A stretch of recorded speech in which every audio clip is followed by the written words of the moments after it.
All right, so in this section, they call the section measures of variation.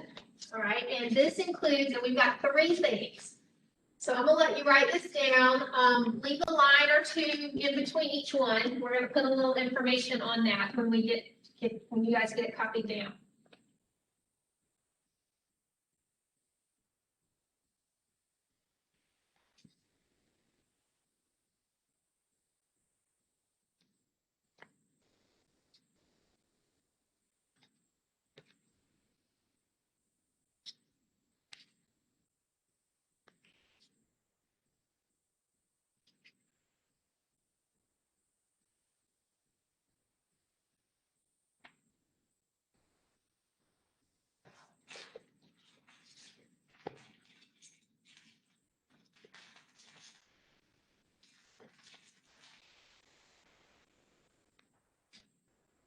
Okay, so range is the first one, and we've really already done range. So we're not going to do anything new with that.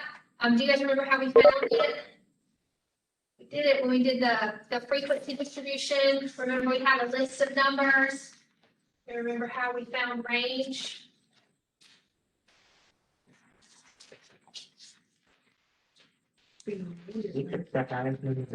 Yeah, good. So we took the highest minus the lowest. So let's just write that down here so that we don't forget, but we're not really going to work on this part today. All right, so highest value minus the lowest value, and that's going to give you the range.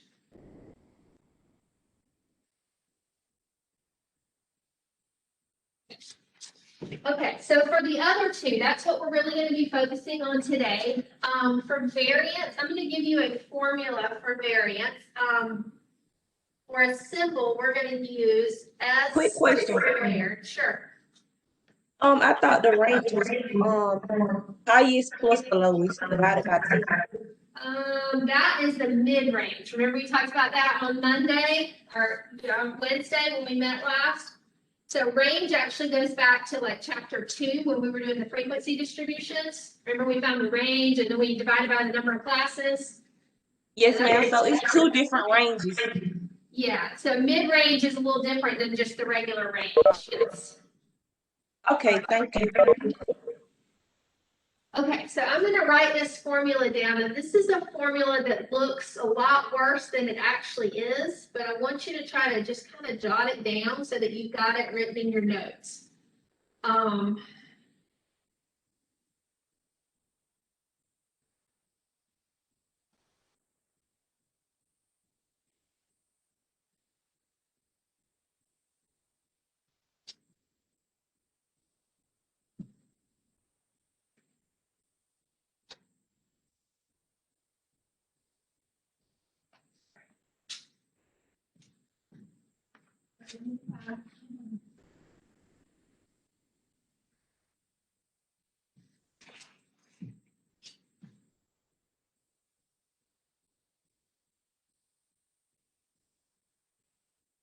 Okay, so that's our formula for variance. And again, it looks like a really bad formula, right? But it's not. Okay, we're not going to try to memorize that formula. We're just going to kind of get the pattern down of what's going on. All right, so that's your formula for variance. And then standard deviation is the easier part of this. All right, so for standard deviation, we're just going to be using the symbol S. All right, S is going to stand for standard deviation. And all we're going to do is take the square root of the variance. So we're going to have to work for the variance, but then the standard deviation should be easy.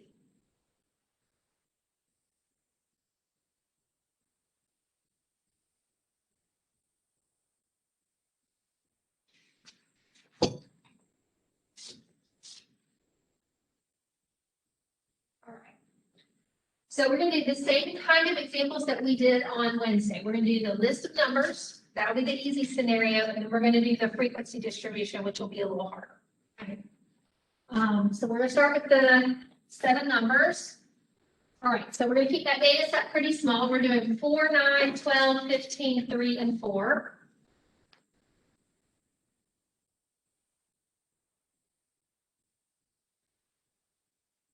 I'm just gonna write our formula up here so we can see it.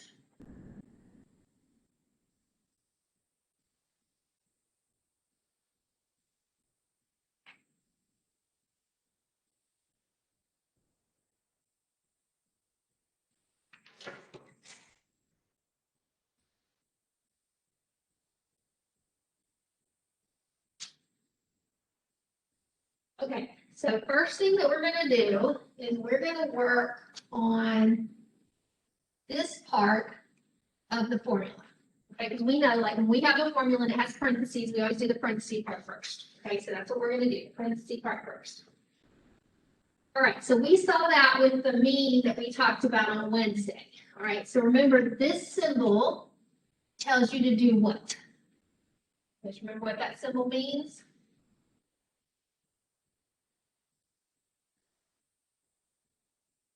Anybody at home, you guys remember, what does that symbol tell us to do? Is it add them up? It's add that thing in that I circled in red tells me to do is to take my numbers and add them up. Okay, so to do that, I am going to put them as a column just because it's a little bit easier for me to add that way.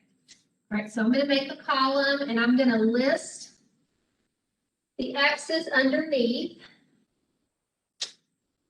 So 4, 9, 12, 15, 3, and 4. And then I'm going to add them up. You don't have to do it that way, but for me, it's just a little bit easier if they're listed top to bottom like that. Where you got it circled at, do it supposed to be an exponent of 2 at the top? No, just that sum of the X's. Oh, wait, yeah, you're right, there it is. Sorry, yeah, I see what you're talking about now. I forgot it. Yes. On the outside there. Okay.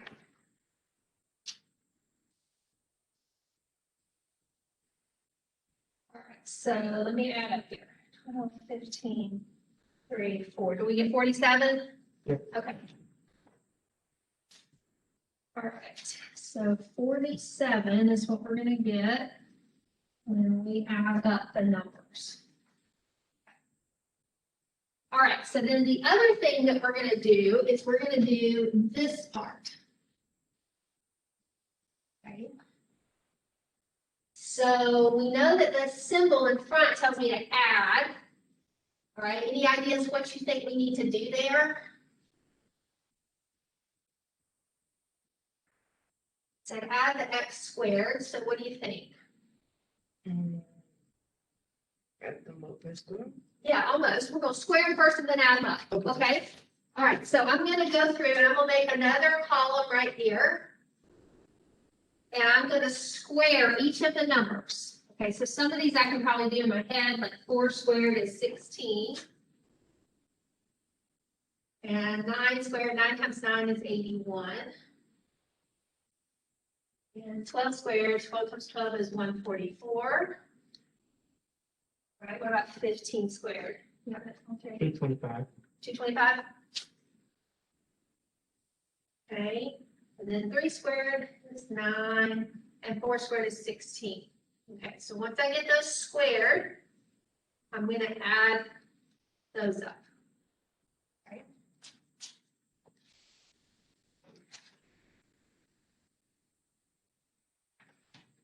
All right, so 16, and 81, and then 74.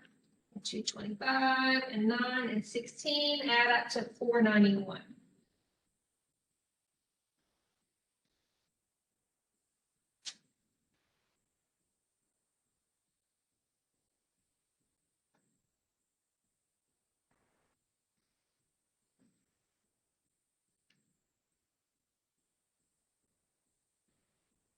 All right. Everybody okay there? So now let's put it in the formula. So we've done all the extra work that we need to do. We're ready to go to the formula with it. All right, so the way that I'm going to suggest that we remember this formula is to think about this part first. Okay, and we know that when we're subtracting two numbers, we always subtract the bigger one minus the smaller one, right? So no different here. We're gonna take the larger sum. So that's gonna be 491. We're gonna subtract the smaller sum. Right, and if someone pointed out, I forgot that square, so it's gonna go on right there. Okay? So what I want you to remember, instead of remembering the formula per se, okay, instead of remembering that, all of those funny symbols in the formula, is you remember you're gonna have these two sums. The bigger one comes first. So bigger sum minus the smaller one squared. Okay, that's what we're gonna remember. And I'm gonna try to say it a bunch of times this morning in hopes that it kind of sticks. All right. Bigger sum minus the smaller one squared.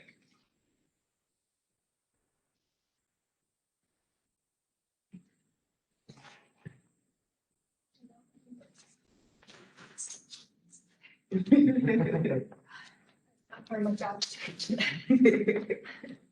All right, okay, so now we're up to the end part. So what is the end? We saw the end, when we did the mean formula, right? Remember, it's the sum of the x's divided by the n, all right? So the n is the number of values that you have. So you just count. So we have 1, 2, 3, 4, 5, 6. So I'm gonna put a 6 right there.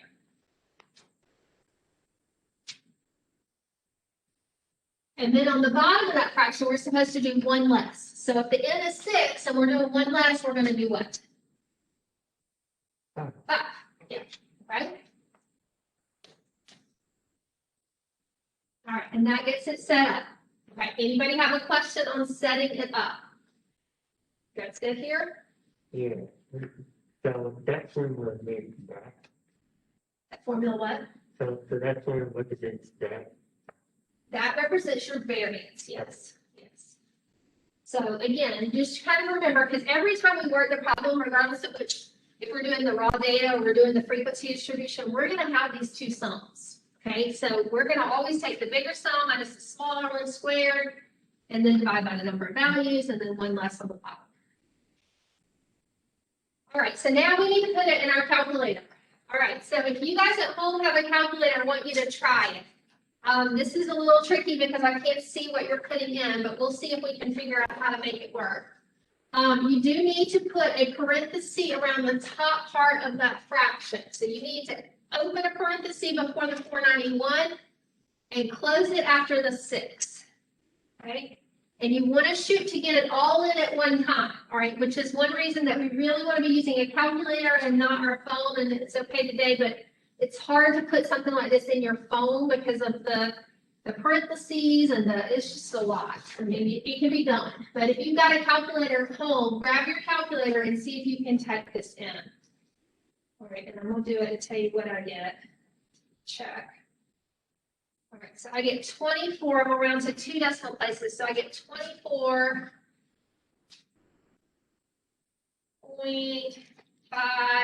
and then a bunch of 6s, so that would go to a 7.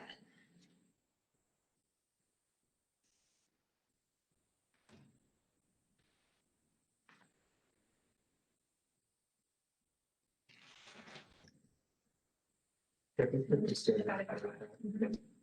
Yep. Okay. You want to try it right now on the phone system, or you can just do a calculator later, either way? Yes, ma'am, I got everything. Okay. All right, okay, anybody at home, you're not getting it, and you think you could ask a question, and we can try to figure out what's going on.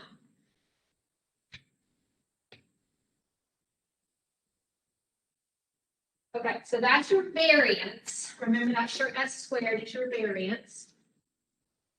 All right, and we said that was where we're going to really do the work. All right, so standard deviation. We are going to take the square root of the 24.57. So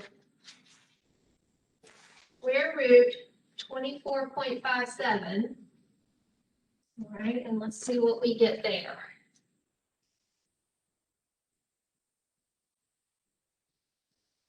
All right, 4.96 if I'm rounding to 2 decimal places.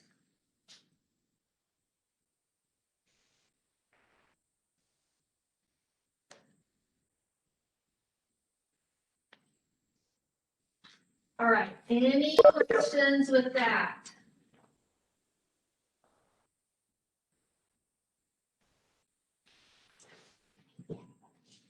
Where do I find like the bracket to put the number in on the calculator? Like at the top for the parentheses? Is that what you're asking? Or the square root? The square root.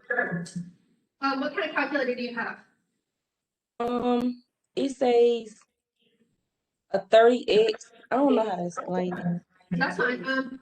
Okay, so I don't have that in front of me, but it's probably like, do you have like a second key up in the picture? At the top, it's probably one of those functions that's above one of the other buttons. Let me see. I can't remember more than what's it. Okay. If you can't find it, email me later and I will pull like a screenshot of that calculator and circle it for you and show you. I can do that, okay? Okay. And is it okay if we do it on mine? What is it? Yeah, that's fine. Yeah, just send me a reminder. Just, if you can't find it, just send me some kind of, yeah, because I'll forget to do it. Just send me some kind of message and say, this is my calculator, I can't find it, and I'll send you a screenshot. Okay, thank you. I think I have that one at home, so that'll be easy to do. I just need to grab it.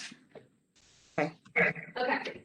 All right, so let's look at case 2. And like I said before, last time we met, this is the case where we have to do a little bit more work. All right, so I'm gonna let you write that problem down. All right, and then we're gonna work on finding variance and standard deviation there.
Okay.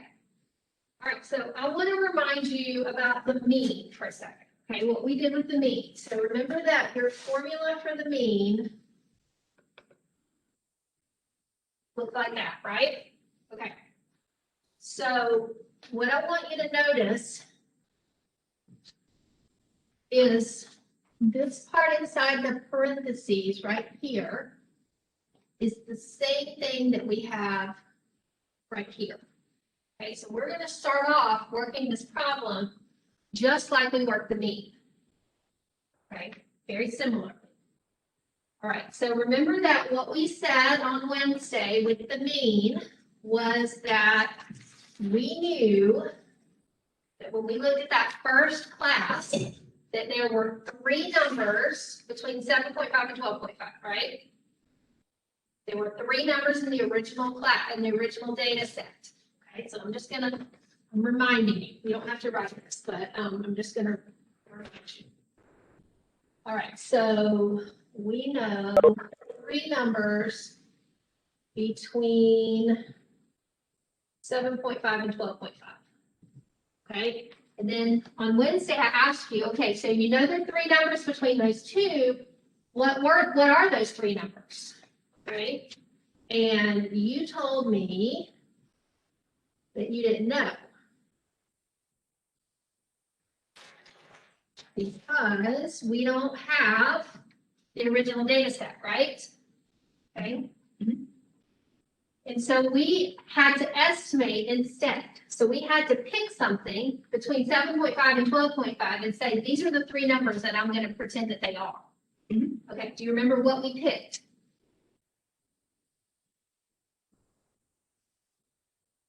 Anybody at home, remember what we picked between 7.5 and 12.5 as our estimate?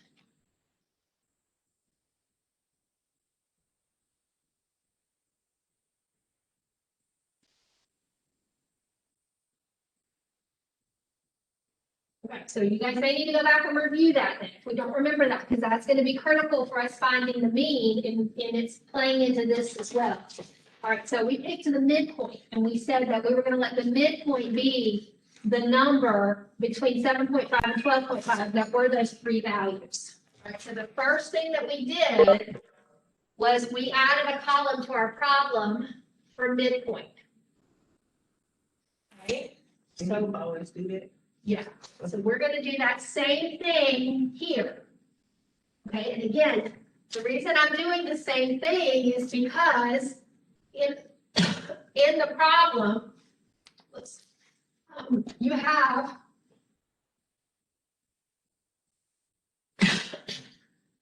oh, jeez. You okay? Yeah, and I'm not sick. I hate to even cough. Everybody's like. I know, it's like, oh, God. Okay, so the reason we're doing the same thing is because it's the same thing in the formula. Okay, so the sum of the x with sum of the x, it's the same thing. All right, so what I want you guys to do is to find the midpoints for each of those classes. All right, so now, do we remember how to find the midpoints? You guys remember how to do midpoints? Somebody at home, can you tell me?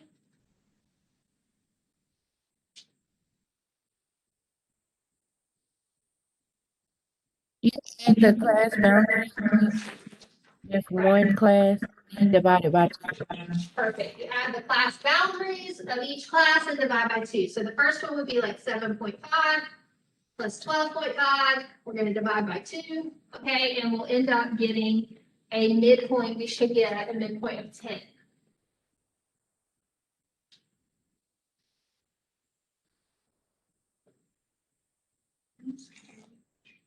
Yep. Yep. Okay, and then we're going to do the same thing for each of those classes and get those midpoints.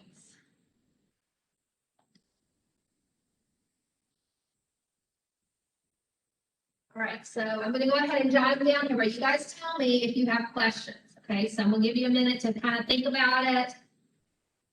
Anything you need to ask on finding the midpoint.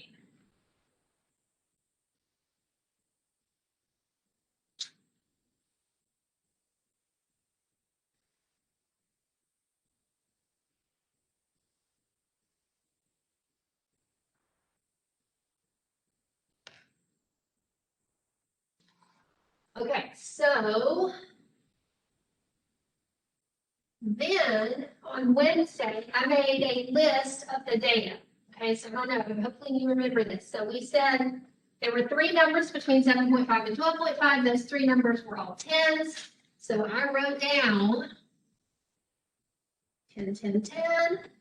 Then there were 5 numbers in the next class between 12.5 and 17.5. We're going to estimate them all to be 15. So I wrote down the 15s. Okay, 15 numbers in the third class. We're estimating them all to be 20s. I'm not going to write all these, but we did this writing these 20s for a while. Okay, and then we talked about adding them up. And we talked about how it was not the best way to come into our calculator and do 15 plus 15 plus 15 plus 15 plus 15 because it would take too long. Then instead we should do what? was the shortcut that we said? Do 15 times 5. Okay, and then instead of adding all these 20s together, the shortcut was to do 20 times 15, because that was the frequency. Okay, so when we did the mean, we then added a column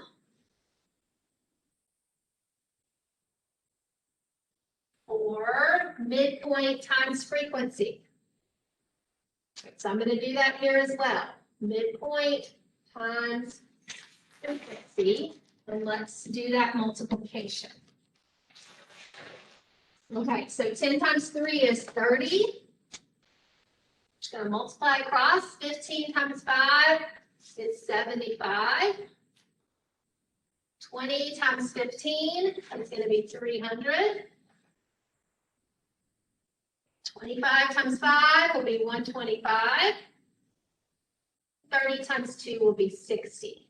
And then we would add that column up to get the sum of the x's.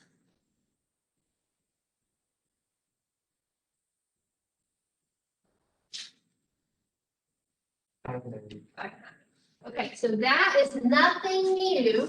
That is exactly what we talked about on Wednesday, okay, for finding the mean.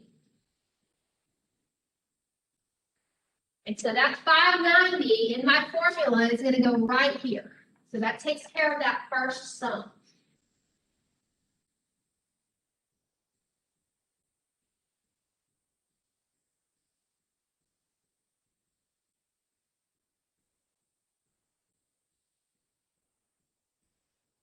All right, anybody have a question at that point?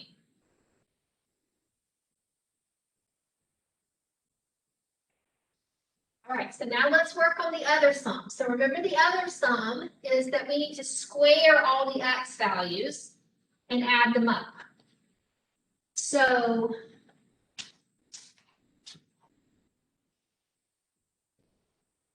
essentially what that's saying is that if I have my list over here of my numbers, that I want to go in and square each of the values. So I want to do like 10 squared is 100. 15 squared is 225.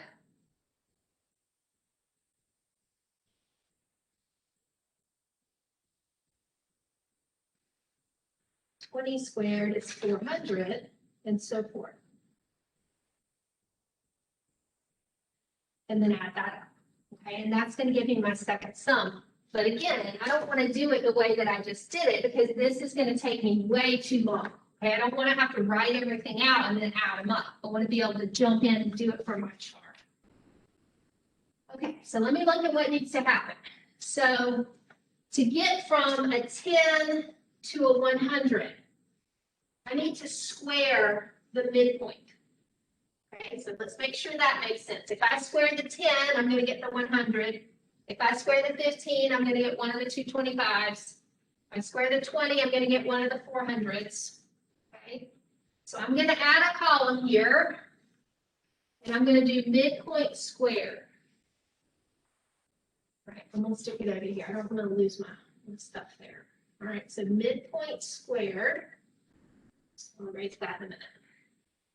All right, so let's square those midpoints. So 10 squared is 100.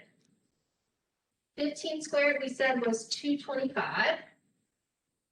20 squared is 400. 25 squared is 625. Yep. Okay. All right, and 30 squared is 900.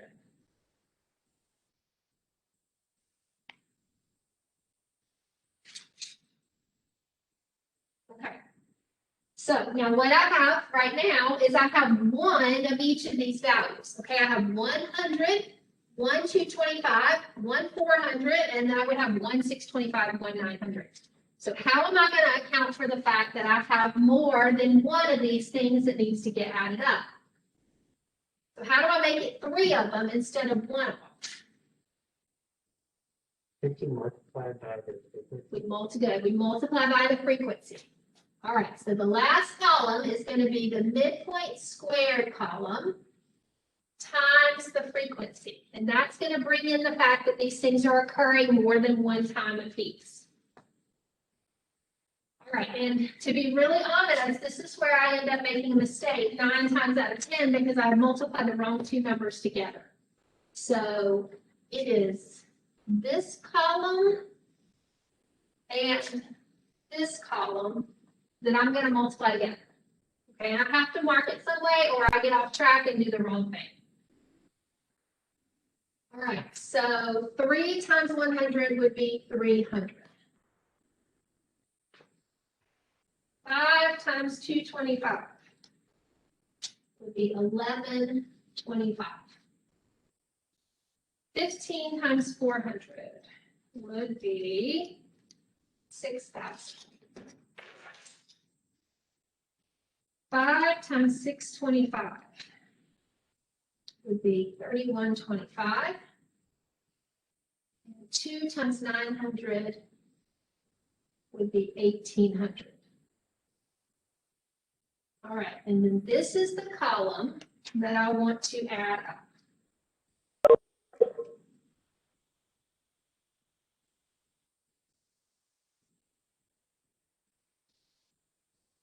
So I get 12,350.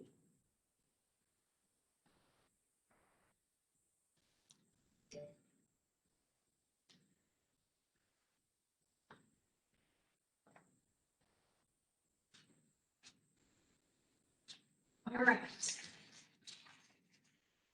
So before I start erasing anything important, is there anything that you need to ask about what's happened so far?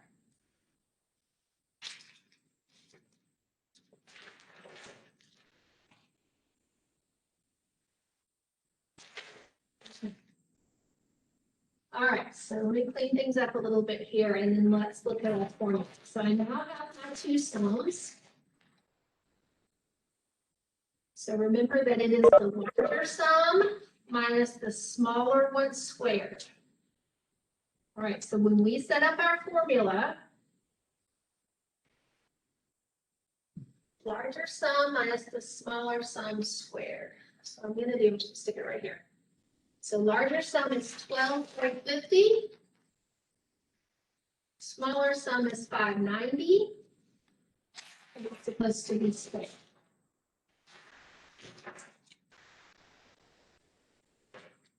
Okay, and then the n value is the number of values that you have in the original data set. All right, so that list that I had right here in the middle before I erased it, how many numbers were in the list? How are we going to come up with that value? Add what?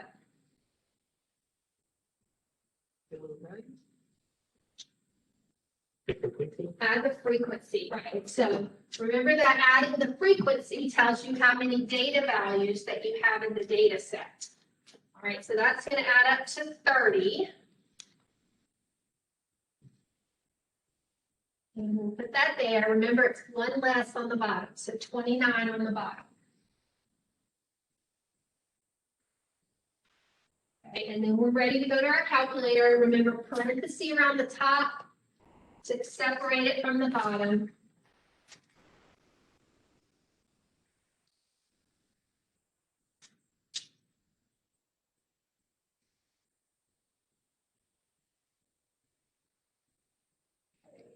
And you should be getting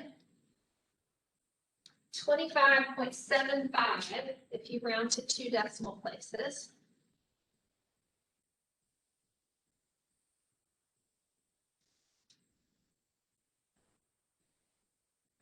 And then if you take the square root, we'll get 5.07.